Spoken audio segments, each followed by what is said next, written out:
Friends, सुप्रभात।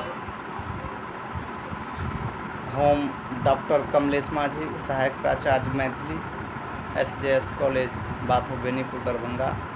आई पुनः उपस्थित छी अहाँ सभक जे पाठ्यक्रम में पिछला कक्षा में पढ़ने रही ब्रह्म स्थान एकांकी। एही एकांकी के 6 स्वतंत्र अध्याय में दृश्य में विभक्त कयल गेल छै, जेमे हम सब 1 से लऽ कऽ 5 तक पढ़ि चुकल छी। आई मात्र एकटा छठम अध्याय छठम दृश्य बाकी छै।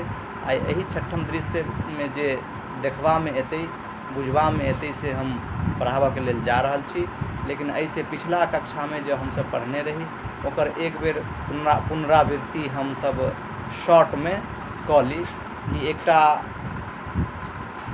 आर्थिक विपन्नता और आर्थिक रूप से सशक्त व्यक्ति के बीच जे संघर्ष चलै छै, आ इस संघर्ष में जे देखबा के लेल हमरा अहाँ के आबै छै, ई पचकौड़ी सुगिया के रूप में जे रहै छै नायक नायिका, और हिनका साथ जे गांव के सबल व्यक्ति मुखिया जी के बालक सेहो रहै छै, बच्चा बाबू।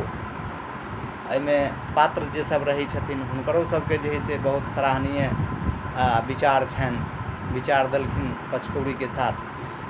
और अखन तक जे है से पचकौड़ी और मुखिया जी के बीच जे वर्ग संघर्ष चललैया, ओहिमे जे स्थिति उत्पन्न भेलैया, पचकौड़ी के जे बालक के देहांत भऽ जाइ छै दवा के लेल, और सरकारी अस्पताल में सेहो लऽ जाइ छै, मुदा ओतऽ रिस्पॉन्स डॉक्टर नहि लै छै। जेना तेना जे मन से कहि कऽ हुनका ओतऽ से भगा दै छै, विदा कऽ दै छै।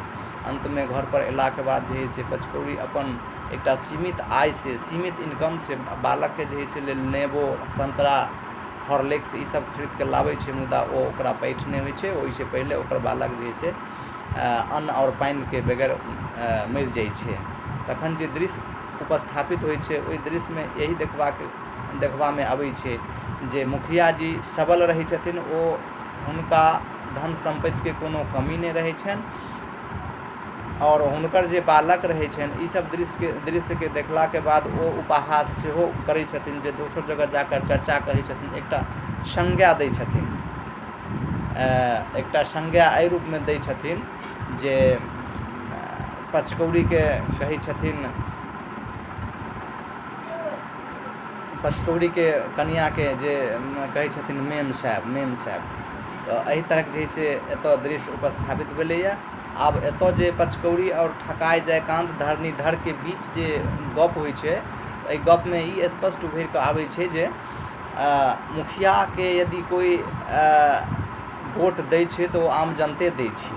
आई मानि लिअ जेकर जेहन वृत्ति होइ छै, जेहन सोच होइ छै, जेहन प्रवृत्ति के लोग होइ छै, आ ओकरा जे है से हम अहाँ जिता दै छी। मानि लिअ कोई एहन, जेनाकि एही एकांकी में मुखिया जी दबंग आदमी रही छथिन, तो मानि लिअ हम अहाँ अपना वोटक सहयोग से वोट दऽ कऽ जे से हुनका जितबै छियै। तैँ एतऽ पचकौड़ी स्पष्ट करै छथिन कि नहीं, एहिमे ओ मुखिया जी के कोनो दोष नहीं, कारण हुनकर ओ ओहन कैरेक्टरे रहै छनि, हुनकर ओहन जे है से सोच रहै छनि। लेकिन जखन ओ हमरा अहाँ के बीच में एलखिन या वोट मांगे के लेल, तऽ ई सब चीज के देख कऽ हमरा अहाँ के वोट करबाक चाही। तैँ हमरा साथ जे घटना घटल यऽ, एकर जिम्मेवार मुखिया जी तो बाद में, मुदा एहिसे पहिले अहाँ सब सामाजिक लोग छी, सामाजिक लोग एकर जिम्मेवार छी। तखन अब चली हम सब छठम दृश्य में चलै छी जे छठम दृश्य में की कहै छै। छठम दृश्य एक भाग से खोचाई आ दोसर भाग से ठकाई के प्रवेश होइ छै। एहिमे खोचाई कहै छथिन, की हौ ठकाई, सुनलहक हन जे ई पचकौड़ी कमती कोदारि लऽ कऽ ब्रह्म बाबा के थान के कोड़ै लेल गेल छलै। पचकौड़ी के अंदर जे ब्रह्म बाबा के प्रति आक्रोश रहै छै, और स्वाभाविके छै। मानि लिअ हम अहाँ जे देवी देवता के पूजै छियै आ की कहै छै पूजा पाठ करै छियै, तऽ किछु अपनो जे है से कर्तव्य बनै छै कि हमर सेवक छै, ओ तऽ रक्षार्थ करिते छथिन अप्रत्यक्ष अपरोक्ष रूप से। मुदा लोग के तत्काल जे है से मन में ई भऽ जाइ छै कि हम एतेक रास पूजा करै छियनि, लेकिन हमरा विपैत में ई साथ नहीं दै छनि, हमर जे है से कष्ट के सुनै नहीं छथि, हमरा कष्ट के निवारण नहीं करै छै। तऽ इएह जे है से एतऽ पचकौड़ीके मोनमे ई होइ छै कि हमरा मात्र एकटा बालक रहै, बालक जे बीमार पड़ि गेलाके बाद हम ब्रह्म बाबाके कहलियनि यौ ब्रह्म बाबा हमरा जे है से बालकके ठीक कऽ दिअ तऽ हम जे है से अहाँके खूनके बदले खून देब। अर्थात बलि सबके जे प्रथा छै हमरा अहाँके एतऽ तऽ से मतलब एक्सेप्ट केलखिन, लेकिन एहि तरह हुनकर जे है से मनोकामना पूर्ण नहीं होइ छनि। मुदा की कयल जैते रहै, भगवानो कखनो काल जे है से बिसरि जाइ छथिन, भूलि जाइ छथिन कि आब की भऽ जाइ छै से हमरा नहीं बुझल अछि, लेकिन इएह चीज हुनका जे है से बुझबामे आबै छै। तखन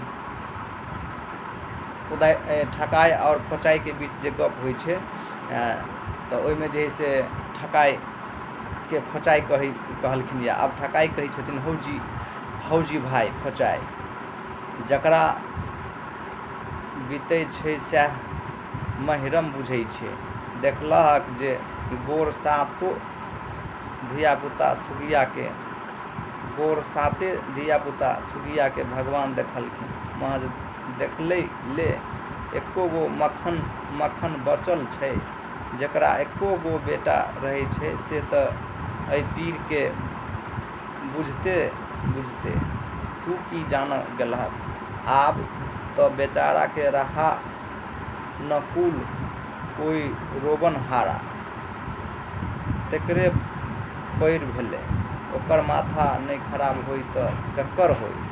खोचाइ माथा खराब नाम पर तो क्यों केकरो घर में आग लगा देते।